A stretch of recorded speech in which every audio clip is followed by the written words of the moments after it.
many of his densely packed troops killed and maimed in the artillery exchange. Oh my goodness! A light rain finally halted. Alright. Continue the series. Brought to you by I'm behind on. Mikhail the Brave.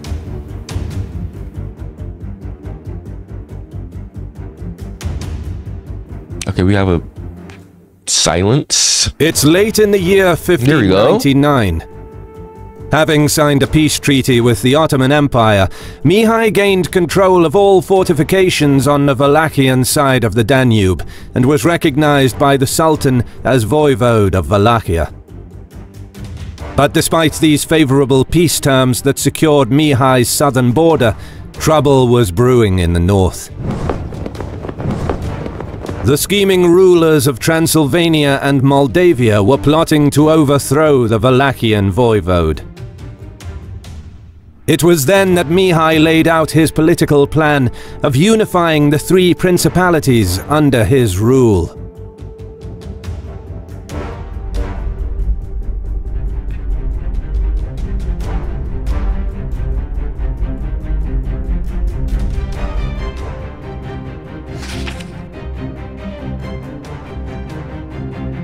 This is such a slow start. This is such a slow start. Like, what is... As he allowed his army to regain strength after several months of campaigning, Mihai knew that the issue with the Ottomans was far from settled. However, the peace treaty allowed him enough time to address a growing problem to the north. The election of Andrew Bathory as Prince of Transylvania after his cousin Sigismund abdicated was most unfavorable for Mihai.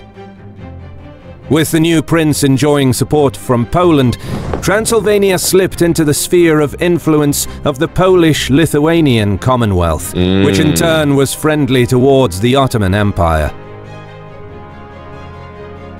Seeking to impose suzerainty over the three Carpathian principalities, Andrew first arranged a marriage between his half-brother and a daughter of Jeremiah Movia, who was part of the pro-Polish party already ruling in Moldavia. This made the principality a vassal of Poland, whilst also being under suzerainty of Transylvania and paying tribute to Constantinople. What in the world? What in the... What? Bro. Oh my goodness. So, wait.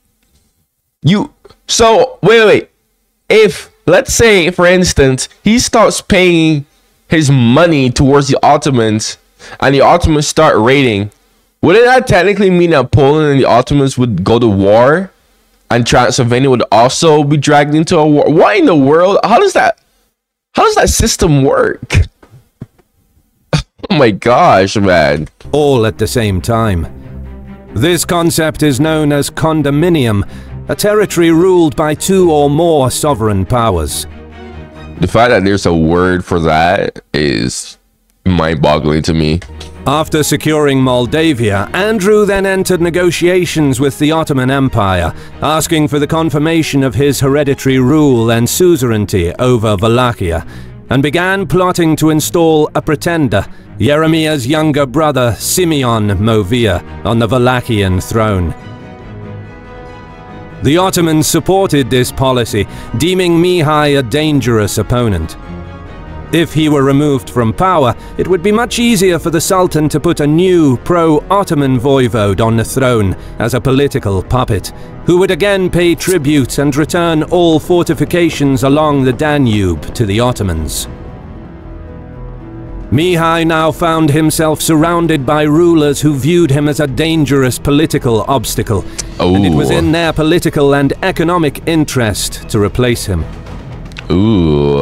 To offset an invasion from Transylvania and Moldavia that was certainly coming, the wily Wallachian voivode cunningly swore fealty to Andrew, which gave him time to make preparations of his own.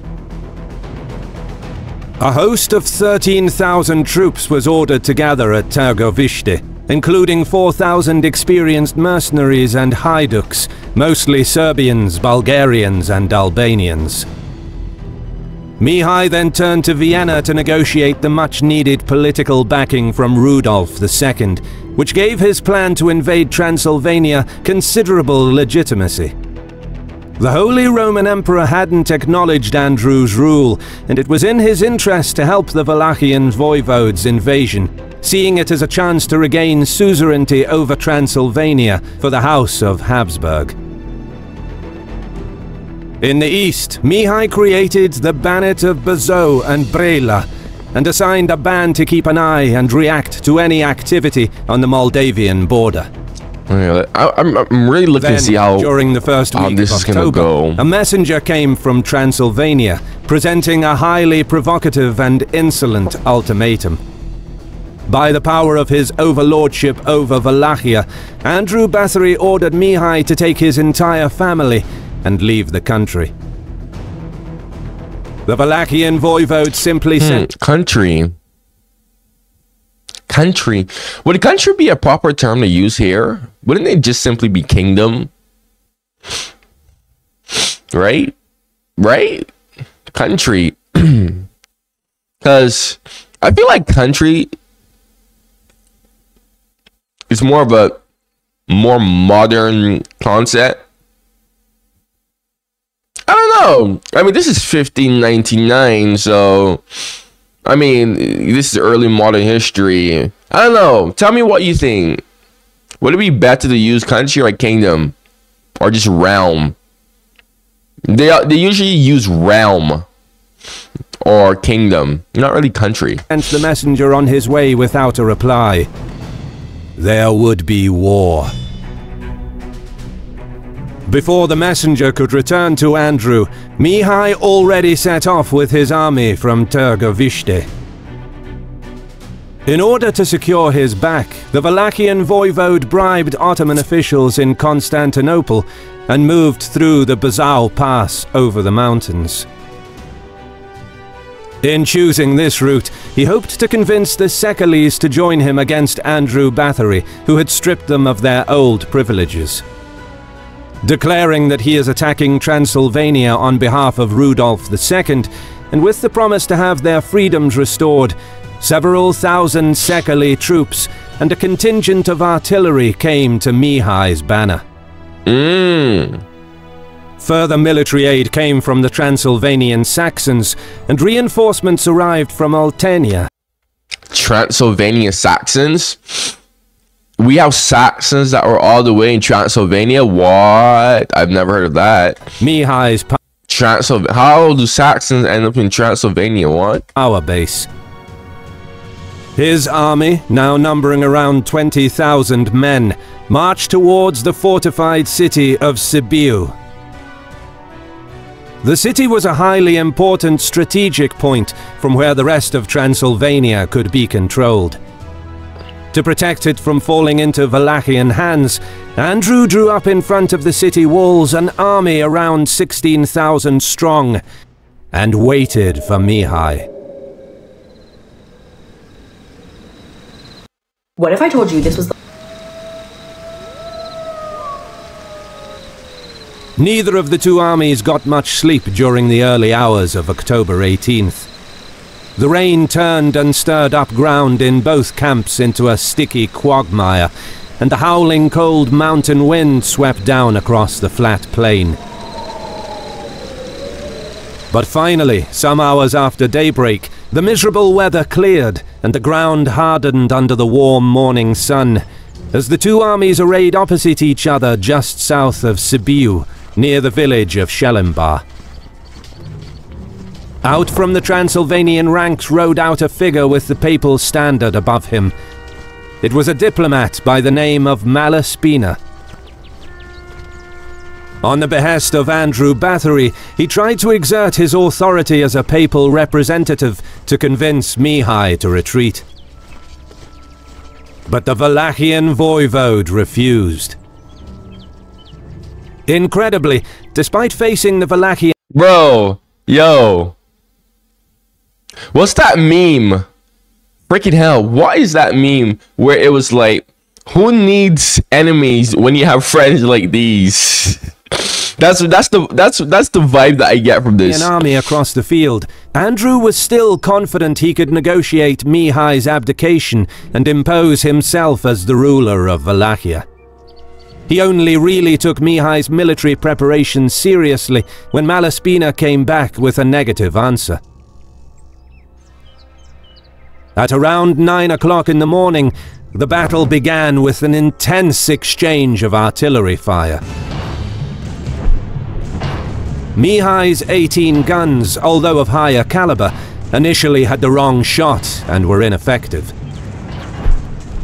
Andrew, meanwhile, unleashed his 50 guns. 50 guns, bro.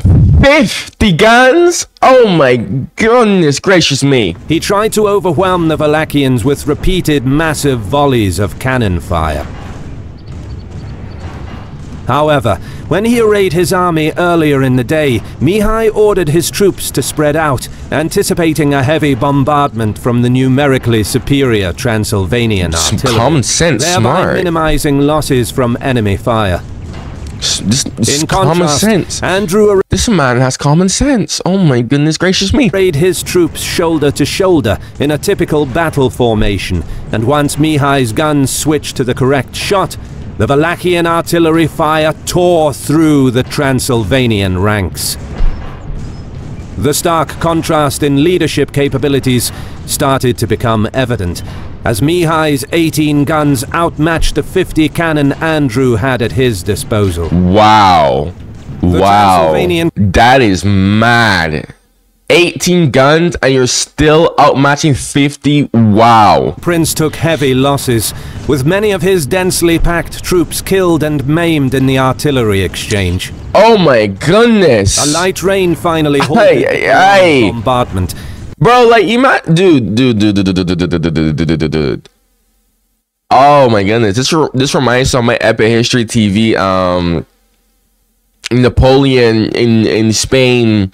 I think it was reaction where they were talking about the amount of cannons blowing people's heads off and freaking blowing people's guts off. Oh my goodness gracious me, man. What in the world? Nah, but like, they're so densely packed together, like they're freaking body parts and blood is splatting on the other people that are still alive. Freaking hell.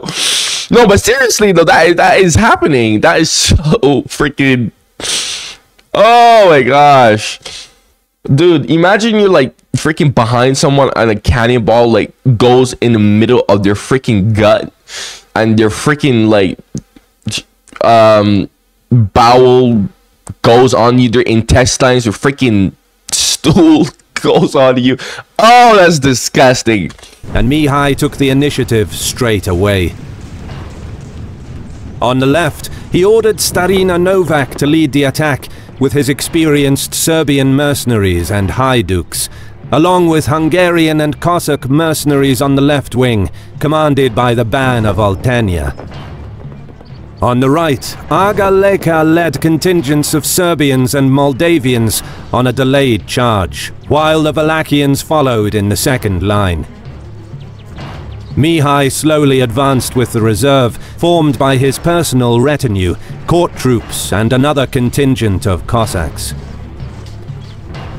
Seeing the onrushing Starina Novak, Andrew's right braced for impact.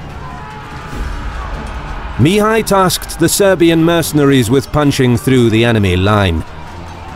But the Transylvanian troops briefly held the enemy from breaking through and managed to keep their formation, although they gradually gave ground. On the other side of the battlefield, the fighting line shifted back and forth as the savage stalemate dragged on for a couple of hours. Nevertheless, the Transylvanian line held. On the left, Mihai's reliance on Starina Novak paid off, as the unrelenting push of Serbian shock troops carved open the enemy line. Bro, those Serbians, man, mounted those Serbians, every time I see them in action, they're always like the best. Units poured through the opening, as the Transylvanian prince failed to react in time to plug the gap. But one of Andrew's captains, Gaspar Cornish, took the initiative and surged forward with his contingent. Alright, Gaspar. His quick reaction stabilized the line, all but halting Starina Novak's push. By now, the battle entered its third hour. Mihai's exhausted troops on the left could not withstand the fresh enemy reinforcements, and they fell back. Yeah, that ain't looking good. Gaspar spurred the men on across the entire battle line to push forward. Bro, Gaspar? Transylvanian counterattack had begun. Ooh, Gaspar coming in clutch. Some of the Hungarian noblemen at Andrew's side began to cheer, thinking that they had the enemy on the run. Mihai sprang into action, seeing that the second line of Wallachian infantry wasn't able to stem the tide. He knew that the fighting retreat of his troops could turn into a rout at any moment. Yep. Personally leading the charge, the Wallachian voivode slammed into Gaspar's contingent with his personal retinue and the Cossacks. He signaled his court troops to wheel about and focused his own attack on pinning down Gaspar's best troops in close quarters to prevent them from covering the flank. Meanwhile, on the Wallachian right, Aga Leka was finding it increasingly difficult to keep his troops in line as gaps began opening up between Moldavian contingents. Oh my. But as Mihai's court troops swung around the enemy line, Transylvanian troops on the right lost heart and began fleeing to avoid being enveloped. Okay. Instead of trying to rally the troops, Andrew Bathory fled the field with his retinue. The retreat caused a chain reaction, and soon the rest of the army followed.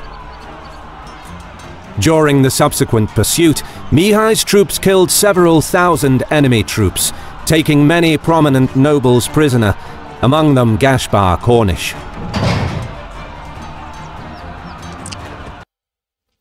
This could be well summed up as bad leadership on Andreas. I don't know how the hell he's pronounced his name, but this is literally just bad leadership. I was certain that Mihai could have lost there. I'm certain Mihai could have lost. This guy is just bad at leading, really bad at leading. Freaking hell, man. You've got potential. News of the defeat quickly reached the Transylvanian capital. The nobility met to decide their next course of action, and when Mihai triumphantly entered the city a few days later, they elected the Wallachian voivode as the Prince of Transylvania. 2 days later, the new ruler assembled the Transylvanian Diet, demanding that the estate swear loyalty to Emperor Rudolf, then to himself and to his son. He now began calling himself King of Transylvania and Wallachia. Meanwhile, Andrew's troops dispersed to avoid the wrath of the Wallachians. With his army in tatters, the dethroned prince fled northeast with only a handful of followers, intending to cross into Moldavia, where he hoped to receive support.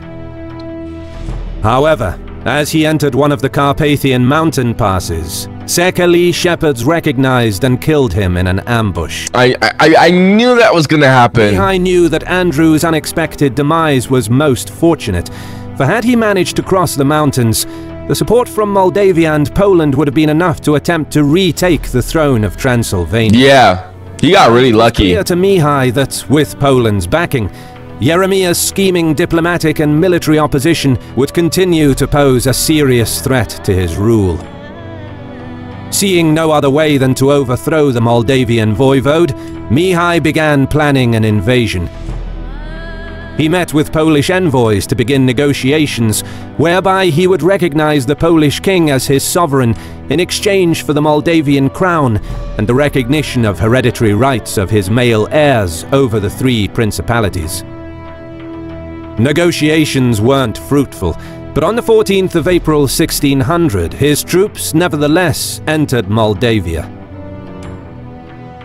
The invasion was met with only minor resistance, as Jeremiah was caught completely by surprise. That was Poland. Before even attempting to mount a resistance, he fled north with his followers.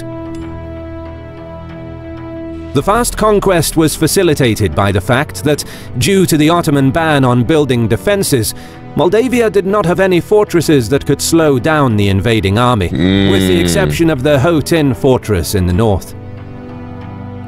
But the cause for the fast breakdown of Jeremiah's rule was the dissatisfaction of the Moldavian army, with many troops simply deserting him. Within 3 weeks, Mihai caught up with him at Hotin. Come on, unite them all. In the castle, Movia took refuge with his family. I want to see all blue. Much like the majority of the troops throughout the country, the Moldavian soldiers in the fortress deserted and joined Mihai. Yes, come on, all blue, let's see. With only a small Polish garrison, on June 11th, Jeremiah snuck out of Hotin under the cover of darkness. Mihai's warring ways united for the first time the principalities of Wallachia, Transylvania. All blue! Oh, look at that. Under a Romanian ruler. But a new dynasty controlling this new and potentially powerful kingdom has upset the balance of power in the region. The neighboring states were bound to interfere, and Mihai would soon face the enormous challenge of keeping his young kingdom together. So what is this kingdom? Basically like Proto-Romania? Prototype of Romania? If you want to start your own animated history YouTube channel, click on the link in the description to watch Evan's class on how to make an animated YouTube video for free on Skillshare. Evan makes videos for the famous YouTube... This is sponsor. Wow. That's insane. That's insane. Animated. But anyways, man, look, you made it all the way to the end of the video. That was neat. We get to see a united Wallachia. That's freaking awesome. Freaking hell, man. If you're new to my channel, go subscribe. If you have any suggestions for me, go comment down below. Eventually I will do it. If you like my reactions as well, go check out my other reactions on this series. This is part 3. Like the video so that, you know, my stuff stays on the YouTube algorithm. And thank you for watching.